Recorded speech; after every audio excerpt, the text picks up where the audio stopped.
Russians of Reddit. What do you think of Wagner's rebellion? Yesterday I fall asleep at 12 p.m. GMT+3, thinking that tomorrow I'll have a great time. My friend will be graduating tomorrow and we will have a lot of fun. Today at 9 I woke up and opened the news in order.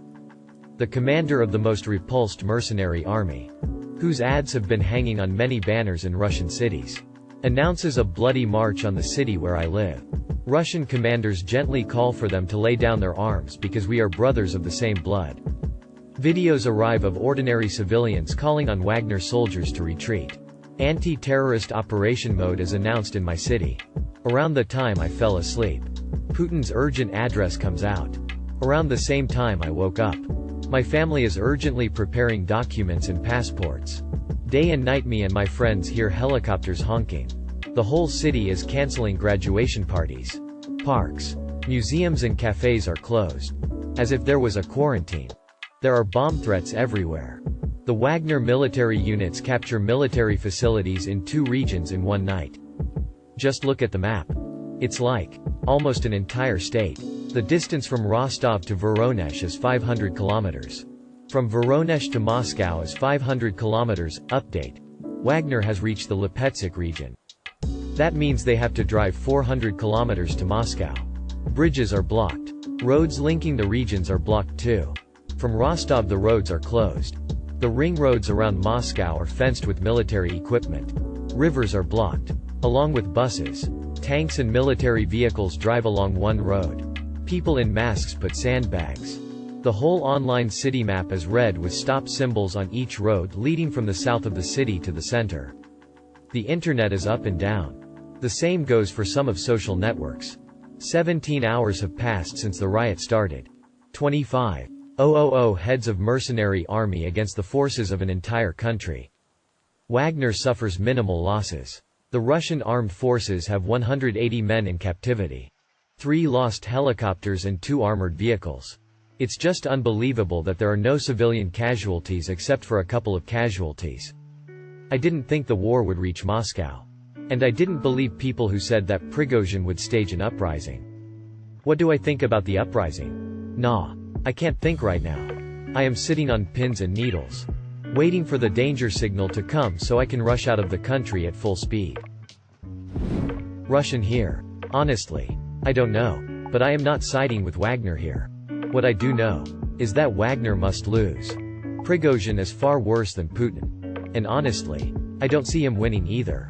Over the years Putin has amassed so many different forces to squash any rebellion that revolution is impossible emo. Then again, he was never challenged by the armed force. Overall, civilians will suffer if this doesn't end quickly. My hope is that Belarus rebels and Ukraine gains back its territory. Now seems like a perfect opportunity. I also think that marks the end of Putin too. Not in a sense that he will be toppled, but in a sense that he has now lost everything. He lost any sort of meaningful international relationships. He crushed the economy, worsened already bad demographical crisis, lost the war in Ukraine, and now gave power and guns to people he has no direct control over. And they rebelled. It's over. It was stupid to annex Crimea.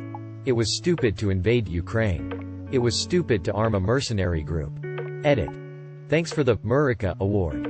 LMAO. Edit 2. Seems like Prigozhin just ordered retreat saying they do not want to spill Russian blood. What a nice guy. I don't know what that was or what will happen next. It was unexpected, sure. But it makes sense that he did it. And the big question right now is who sides with who. Prigozhin alone cannot do much. I mean, he can kick police who are defending Moscow ATM. But he doesn't have nearly enough forces to fight a civil war. However, it would be foolish to assume that all Russian elites unanimously support Putin. As for the perspective of Prigozhin taking Putin's place, he is not any better. His men are criminals and mercenaries. Can't imagine any good coming from them. The only good thing he will bring is adequate approach to this war. Unlike Putin, Prigozhin gets information firsthand and knows how it's like on the front lines. But it can mean end of the war as well as more desperate effort to fight it. Wagner's current message is we're out to have revenge against people who betrayed us and to put an end to lies and corruption of Russian government. You are not our enemy. Your high command is. Don't stand in our way and we will not harm you. And you know what? I'ma not stand in their way. Fuck that. Edit. Okay. Which of you MFS decided to give me a Murica award? You people are hilarious. Lol.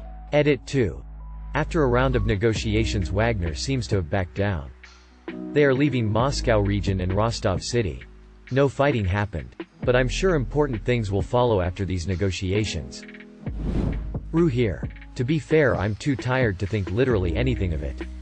It all went downhill long time ago and I can't bring myself to hope things would get better. I just want to live to see the moment when it's all over. I hope I'll get to see that day. Russian here. Living in Rostov-on-Don, the city where all this mess started. Replying under my real name because fuck it.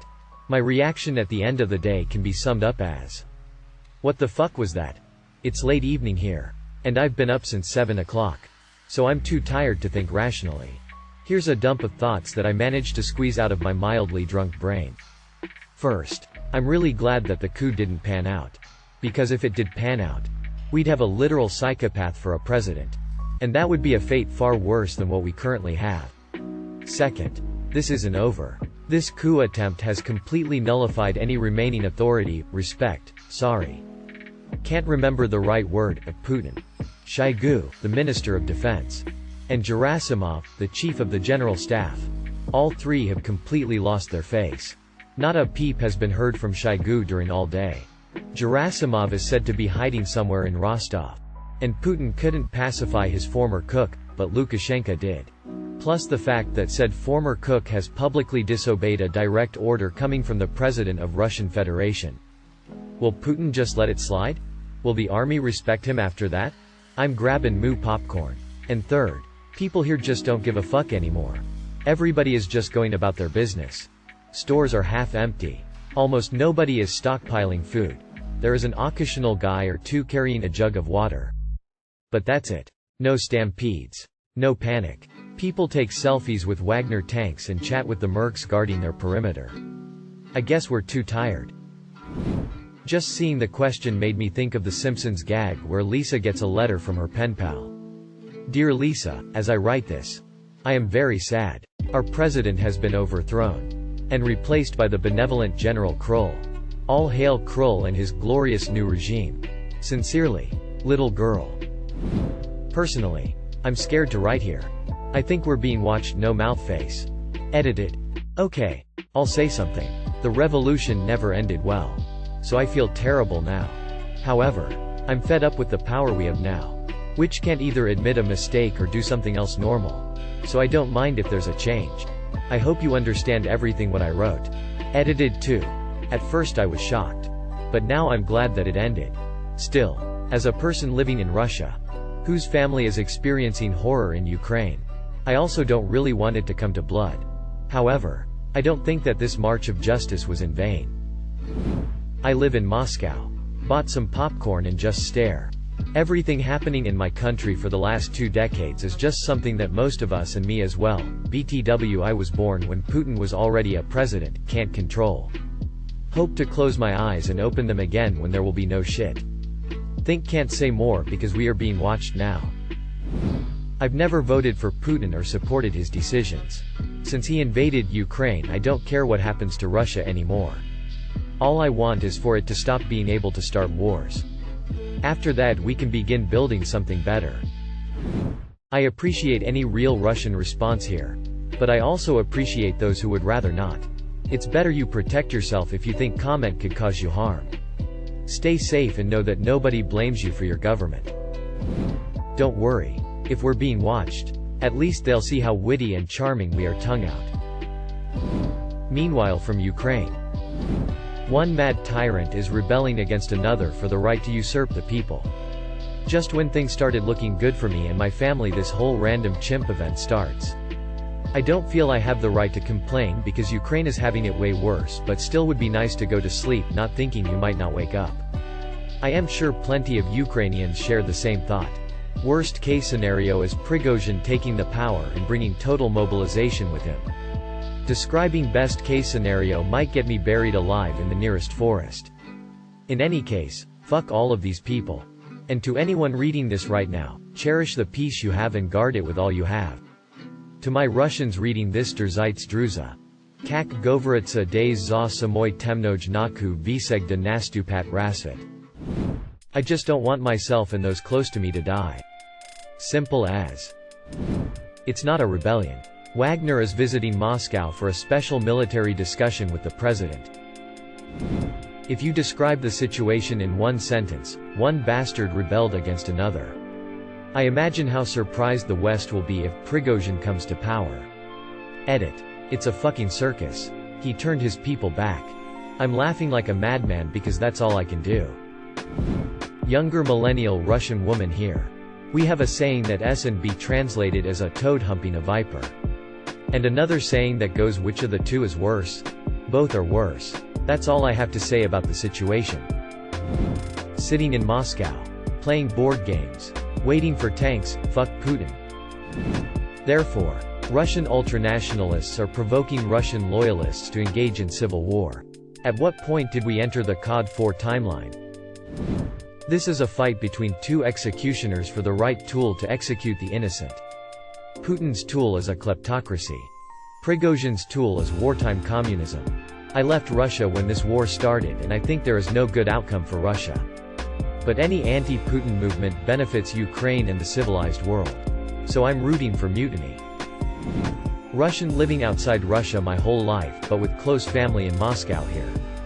About as scared as I was for friends who had family in Kyiv for the family I have in Moscow. We all knew it would end badly for everyone. Normal civilians always lose in the case of war. Shit is getting weird. It could be the start of the next Russian Revolution.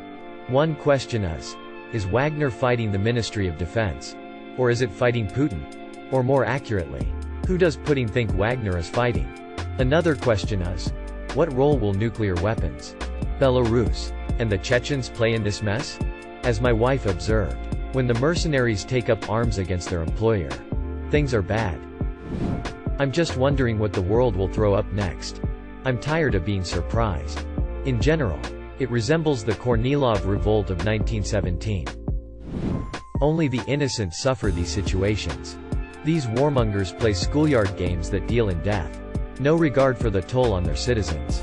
Narcissistic sociopaths who don't care about anything but their fragile ego. Thank you for watching. If you enjoyed this video, don't forget to drop a like. If you would like to see more content like this in the future, subscribe and turn on notifications to be notified about future videos. Now check out one of these interesting videos.